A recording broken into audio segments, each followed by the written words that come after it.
کریم اما بعد بسم اللہ الرحمن الرحیم۔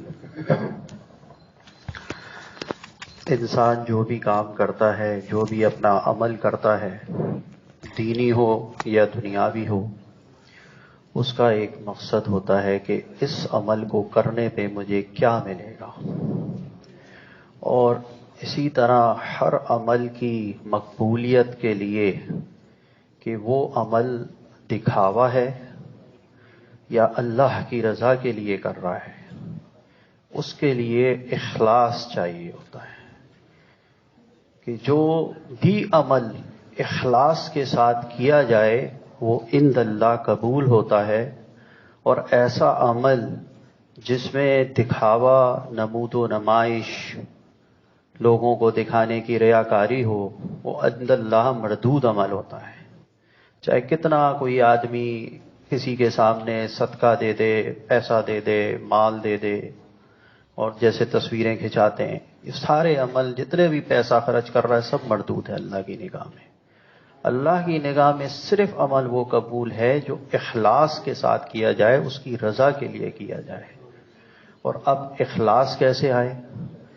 بغیر ذکر کے، بغیر ذکر اللہ کے اور بغیر صحبت اہل اللہ کے کبھی بھی صحیح تعلق مع اللہ انسان کا قائم نہیں ہو سکتا، اور بغیر تعلق مع اللہ کے جب اللہ سے اس کا تعلق نہ ہو جائے تو دل کے اندر اخلاص پیدا نہیں ہوگا، اور جب اخلاص آ جائے گا تو ہر عمل قبول ہو جائے گا۔ جو عمل کرے گا اللہ رب العزت کے لیے وہ کرے گا تو ہر عمل قبول ہوگا۔ اللہ والوں کی اس طرح تربیت کی جاتی ہے، جیسے حضور اکرم صلی اللہ علیہ وسلم کو دیکھیں، صحابی صرف وہ صحابہ کرام کہلاتے ہیں کہ جنہوں نے حضور اکرم صلی اللہ علیہ وسلم کی صحبت اختیار کی، حضور سے انہوں نے بیعت ہوئے، ایمان لے کے آئے، اور حضور نے ان کی تربیت کی، تو وہ صحابی کہلائے گا۔ صحابی کے بعد تابعی، تبع تابعین، تو یہ سلسلہ قیامت تک چلتا رہے گا۔ اور سارا معاملہ یہ ہے کہ سنت یہی ہے کہ اللہ رب العزت حضور اکرم صلی اللہ علیہ وسلم پہ جیسے قرآن نازل فرمایا، حضور اکرم صلی اللہ علیہ وسلم نے تربیت کرنا شروع کی صحابہ کی، تابعی، تبع تابعین، اور اب یہ سلسلہ چلتا رہے گا قیامت تک۔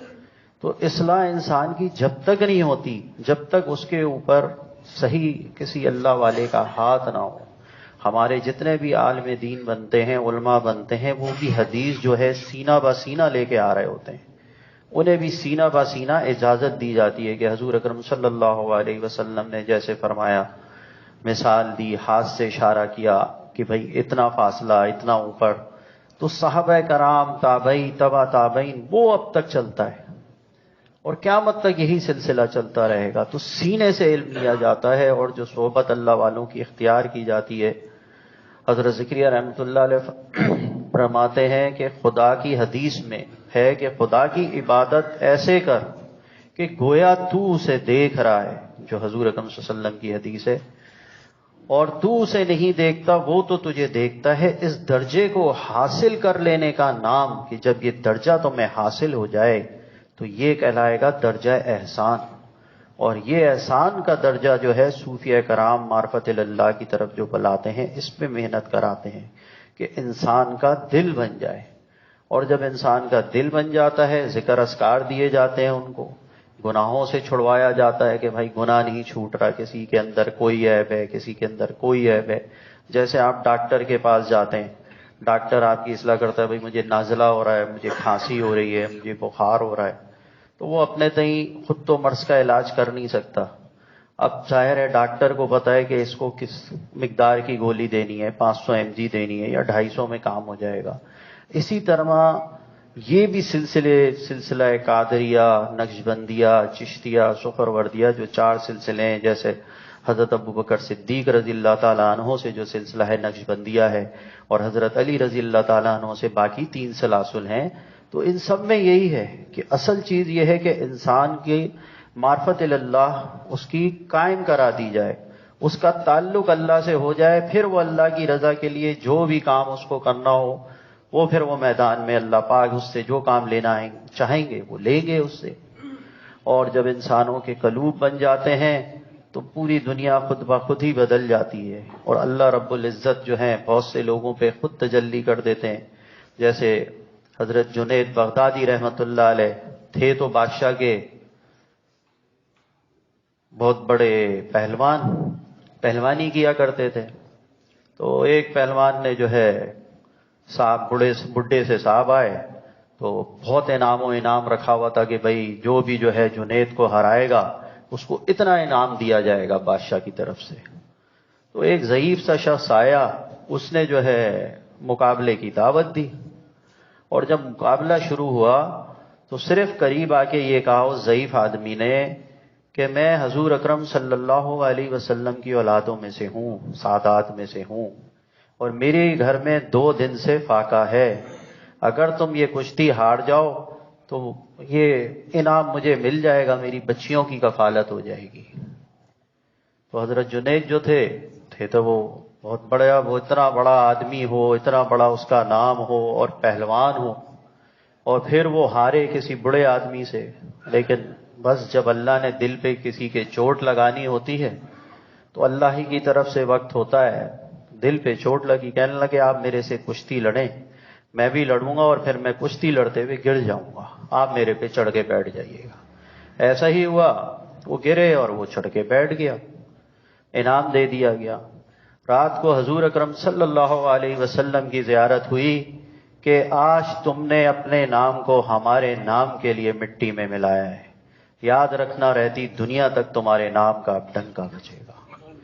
جب انسان اپنے نفس کے اوپر چوٹ مار دیتا ہے، اپنے نفس کو مٹا دیتا ہے، تو اللہ رب العزت اسی وقت اس کو جو ہے بلندیوں کے اعلیٰ مقام پہ، معرفت اللہ پہ پہنچا دیتے ہیں۔ صوفیہ کرام تو نفس کی جو ہے اصلاح کرنے کے لیے تربیت کرتے رہتے ہیں، اس کے بعد پھر انسان کا جب اللہ سے تعلق قائم ہو جاتا ہے پھر وہ خود ذکر اذکار سے اپنے منازل طے کرتا رہتا ہے۔ اور اللہ والے اصلاح اس طرح کرتے ہیں کہ اخلاقیات، عبادات، معاشرت، معیشت، حضور اکرم صلی اللہ علیہ وسلم، صحابہ کرام کہ ہر طرح کی تربیت کی جاتی ہے، کہ ہر اس کی تربیت شرعی طور پہ ہونی چاہیے۔ ایک نوجوان حضرت عمر رضی اللہ تعالیٰ عنہ امیر المومنین تھے، ان کے دربار میں آیا، لمبی لمبی تلواریں اس کی لٹک رہیں کہ کون ہے جو مجھے جو ہے نا غزوہ کے اوپر بھیجے گا، کہ میں جہاد کے اوپر جانا چاہتا ہوں، یعنی میرے پاس مال نہیں ہے، پیسہ نہیں ہے، تلواریں ہیں، غزوہ پہ مجھے بھیج دیا جائے۔ تو اب دیکھیں حضور اکرم صلی اللہ علیہ وسلم نے جو صحابہ کی تربیت کی ہے، کیا کی ہے، یہ نہیں کہا کسی صحابی نے لو میں پیسے دیتا ہوں جاؤ غزوہ پہ، فوراً حضرت عمر رضی اللہ تعالیٰ عنہ نے فرمایا اس کو بلاؤ میری طرف۔ صحابہ کرام لے کے آئے تو حضرت عمر رضی اللہ تعالیٰ عنہ نے کہا کہ کون ہے جو اس کو کھیت میں مزدوری دے گا، کون ہے جو اس کو کھیت میں مزدوری دے گا۔ ایک صحابی رسول انصار کھڑے ہوئے کہنے لگے اے امیر المومنین میں ان کو کھیت میں اپنے مزدوری دیتا ہوں، کتنی دو گے اجرت؟ انہوں نے کہا یہ اجرت طے کی، ٹھیک ہے لے جاؤ ساتھ لے گئے۔ کافی مہینوں بعد جو ہے پھر پوچھا ان سے کہ بھائی ہمارے اس کا کیا ہوا مزدور کا؟ کہ امیر المومنین کافی اس کا تو پیسہ اجرت جمع ہو چکی ہے میرے پاس۔ کہنے لگے لے آؤ، اس کو لے کے آئے، اس کی تھیلی اس کے ہاتھ میں دی کہ یہ لو، اب چاہو تو غزوہ پہ چلے جاؤ، چاہو تو گھر چلے جاؤ۔ یعنی انسان کا نفس بھی بنے، غیرت بھی ہو، غیرت نہ بنے، مانگنے والا نہ بنے، صرف اللہ کی ذات سے مانگنے والا بنے۔ تو یہ جو تربیت ہوتی ہے یہ عام لوگوں کی بات نہیں ہوتی، یہ صوفیہ کرام اہل اللہ حضرات جو ہوتے ہیں یہ کرواتے ہیں کہ انسان کے اندر غیرت بھی ہو، غیور بھی ہو انسان، اور شریعت پہ مکمل چلنے والا ہو۔ یہ نہیں کہ جہاں اپنا مفاد دیکھا ہم نے شریعت کا رخ لیا، موڑ لیا۔ جیسے امام صاحب نے ایک بار بیان میں کہا تھا ہر کسی نے ایک ایک آیت پکڑ لی اپنے مطلب کی، وہ مائک پہ لگا دی، انسانیت کی خدمت کرو، اسی میں لگا ہوا ہے۔ مکمل دین تو یہ ہے کہ مکمل اخلاقیات، عبادات، معاشرت، معیشت آپ کے اندر مکمل اصلاح ہو۔ آپ نے کاروبار کیسے کرنا ہے، مال کیسے کمانا ہے، آپ کا آپ کے گھر والوں کے ساتھ کیا تعلق ہے؟ تم میں سب سے بہترین شخص وہ ہے جو گھر والوں میں سب سے زیادہ حسن سلوک رکھتا ہو، کہ یہ ہے یا نہیں، معاملات یہ ہیں یا نہیں، کہ اگر آپ اپنے کاروبار میں لگے ہیں، کام میں مگن ہیں، کسی اور چیز میں مگن ہے، تو باقی آپ کو اپنے گھر کی طرف توجہ ہے یا نہیں، یا عبادت میں اتنا لگ گئے کہ جی ہر وقت ہی اللہ اللہ ہو رہا ہے، گھر میں توجہ نہیں ہے۔ جیسے حضرت عمر رضی اللہ تعالیٰ عنہ کے پاس ایک صحابی رسول آئیں اور کہنے لگی کہ امیر المومنین حضرت کثیر رضی اللہ تعالیٰ عنہ کے بارے میں کہ وہ بڑے تہجد گزار ہیں، راتوں کو تہجد پڑھتے ہیں، دن میں روزہ رکھتے ہیں۔ تو حضرت عمر رضی اللہ تعالیٰ عنہ نے فرمایا ماشاءاللہ ماشاءاللہ، بہت عمدہ شوہر ہے تمہارا۔ تو خاموش ہو گئی، واپس چلی گئی۔ دوسرے صحابی رسول، ان کا اس وقت نام یاد نہیں آ رہا، وہ کہنے لگے کہ اے امیر المومنین، وہ تو دعویٰ کرنے آئی تھی، آپ بات ان کی سمجھے نہیں، وہ تو دعویٰ کرنے آئی تھی۔ حضرت امیر المومنین حضرت عمر رضی اللہ تعالیٰ عنہ فرمانے لگے کیسے؟ کہنے لگے وہ یہ دعوی تو کرنے آئی تھی کہ بھائی وہ راتوں کو تو تہجد پڑھتا ہے، دن میں روزے رکھتا ہے، اس کا حق نہیں ادا ہو رہا، اس کا حق ادا نہیں ہو رہا۔ اب شریعت نے حقوق رکھے۔ حضرت عمر رضی اللہ تعالیٰ عنہ نے کہا کہ بھائی پھر فیصلہ بھی آپ ہی کریں، فیصلہ بھی آپ کریں۔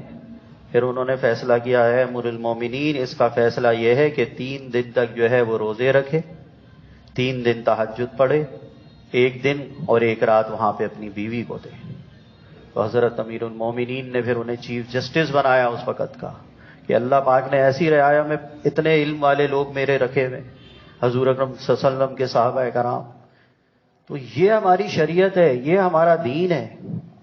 تو جب تک ہم شریعت پہ نہیں آئیں گے، دین پہ نہیں آئیں گے، لوگ جو ہے ان کی اصلاح نہیں ہوگی، لوگوں کی اصلاح نہیں ہوگی۔ بددیانتی اگر ہم کریں گے، ہمارے قول اور فعل میں تضاد ہے کہ وہ مولوی ہے، آج پیسے کھا گیا، ارے بھائی کل کا بولا تھا اس کی کلی نہیں آتی، وہ آپ سے دین سے کیا متاثر ہوگا؟ وہ دین میں اس کے بیچارے کی پختگی کیا آئے گی؟ کیونکہ اصلاح نہیں ہو رہی ہے۔ ہمارے شیخ حضرت مولانا عبد الواحد صاحب نے رحمۃ اللہ علیہ سے کسی نے کہا کہ حضرت میں چاہتا ہوں میرے پورے گھر کی اصلاح ہو جائے۔ حضرت نے فرمایا تم اپنی اصلاح کروا لو، تم اپنی اصلاح کروا لو، تو پورے گھر کی اصلاح ہو جائے گی۔ جب تمہاری اصلاح ہوگی سب کی اصلاح ہوگی۔ اب باپ خود ہی بیٹھ کے جب فلمیں دیکھے گا، باہر جا کے نماز پڑھ کے آئے گا، گھر میں آوارگی کا ماحول چل رہا ہوگا، دل کے اندر گند بھرا ہوا ہوگا، کون دین کے اوپر آئے گا؟ کون شریعت کے اوپر آئے گا؟ وہ تو نہیں آئے ہوگا گا پہ بھائی، وہ تو منافقت کی دنیا چل رہی ہوگی۔ تو جب تک گناہوں سے نفرت پیدا نہیں ہوگی، اور نفرت اللہ والوں کی صحبت کے بغیر ہوتی نہیں ہے، صحبت اہل اللہ جب تک حاصل نہ ہو، احمد علی لاہوری رحمۃ اللہ علیہ فرماتے تھے کہ یاد رکھو ہمیشہ چراغ سے چراغ جلتا ہے، ہمیشہ چراغ سے چراغ جلتا ہے۔ جن کے دلوں کے اللہ پاک کی تجلیات سے دل منور ہوئے میں، جب تک ان سے تعلق نہیں ہو، ان کے پاس نہیں بیٹھو گے، یہ چراغ نہیں جلے گا۔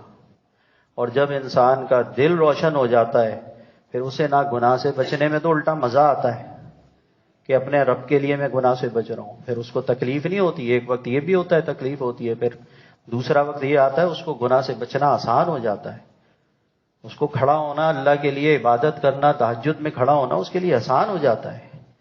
پہلے تو بہت بزرگان دین مجاہدات کراتے تھے، کتنے کتنے عرصے گوشت بند کر دیا جاتا تھا، اب تو ہم پتہ نہیں کتنا کتنا کھا پی بھی رہے ہوتے ہیں اور سب کچھ کر رہے ہوتے ہیں۔ حضرت جنید بغدادی رحمۃ اللہ علیہ، حضرت شیخ عبد القادر جیلانی رحمۃ اللہ علیہ کے کتنے واقعات ہیں کہ ماں آئی، ماں آ کے کہہ رہی ہے کہ آپ تو خود حضرت یہ کھا رہے ہیں اور میرے بچے کو یہ کھلا رہے ہیں۔ کہا جب یہ وقت آئے گا تو یہ بھی یہ کھائے گا۔ بھائی پہلے تو اس طرح ریاضتیں ہوتی تھیں، نفس کے اوپر چوٹیں لگا کرتی تھیں، تو اب تو وقت کے ساتھ ساتھ اگر اتنی ریاضتیں کرائیں گے اگلا تو بھاگ ہی جائے گا۔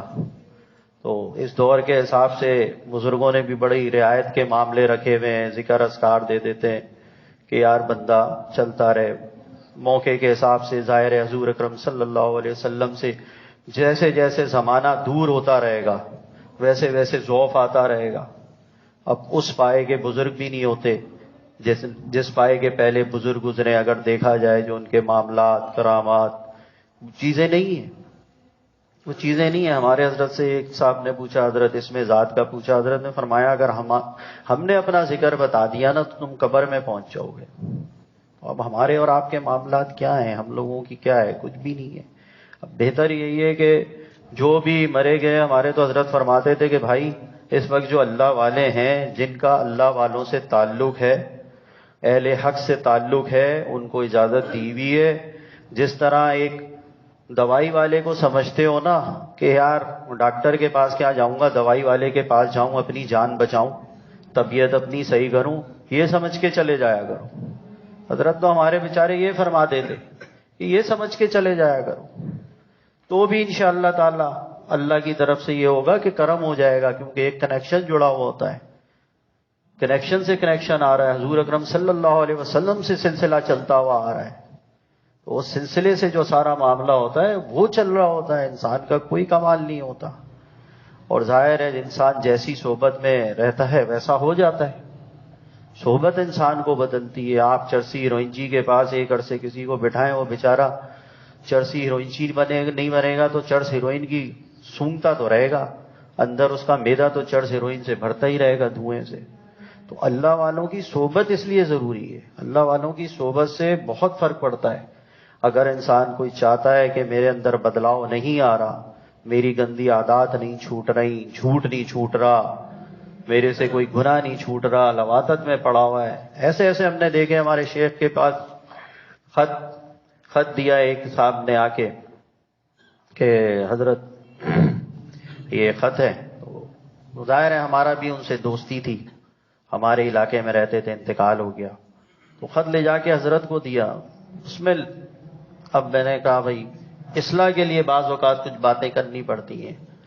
اس نے کہا حضرت یہ میرا نکاح ہو گیا، اس میں لڑکے نے لکھا تھا، اور نکاح کی وجہ سے ظاہر ہے میں اپنی بیوی سے ملنا چاہتا تھا. نکاح سے رخصتی سے پہلے میں نے ملنا چاہا، لیکن میں لواطت میں پڑا ہوں. تو اس وجہ سے، عورت ہونے کی وجہ سے میرا معاملہ اس کے اوپر بالکل نہیں ہوا، اور جہاں میں لڑکوں میں جاتا ہوں وہ فوراً میرا معاملہ صحیح ہو جاتا ہے.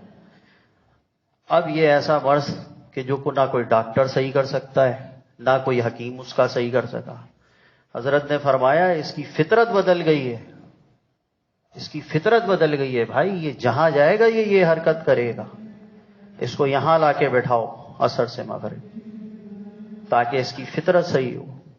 پھر فرمایا ہر چیز چھوٹ جاتی ہے انسان سے، لیکن اس طرح کی جو چیزیں ہوتی ہیں یہ انسان کو نقصان دیتی ہیں، یہ چھوٹنا پھر مشکل ہو جاتی ہیں.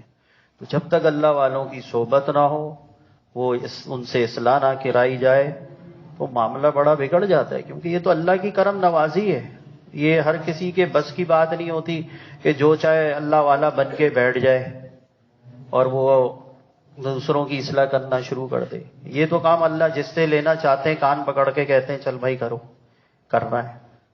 بھاگنا بھی چاہے گا آدمی، لیکن اگر اللہ نے کام لینا ہے تو اللہ پاک کسی نہ کسی طرح بٹھا دیتے ہیں. نے ایسا بھی دیکھا کہ نہیں چاہتے وہی وہ نہیں ہے یار، بھاگنا مزاج نہیں ہے، لیکن بس اللہ پاک نے بٹھا دیا، نہیں کرنا ہے یہ کام. تو اس لیے ضرورت ہے کہ اللہ والوں سے قائم کرے تعلقات، اپنے اللہ والوں سے تعلق رکھے تاکہ اس کی اصلاح ہو اور قبر میں آسانی ہو، تاکہ اس کی قبر منور ہو، نور سے منور ہو. اور جتنے بھی جو ذکر بتائیں اس کے اوپر اسی طرح عمل کرے. یہ نہیں خود کتابوں سے پڑھے اور کہاں سے کہاں پہنچ گئے، پاگل ہوئے گھوم رہے ہیں، خشکی ہو رہی ہے، کچھ کا کچھ نظر آ رہا ہے. تو اللہ پاک ہمیں عمل کی توفیق عطا فرمائے. 11 مرتبہ سورہ اخلاص پڑھیں، پھر انشاءاللہ ذکر شروع کرتے ہیں.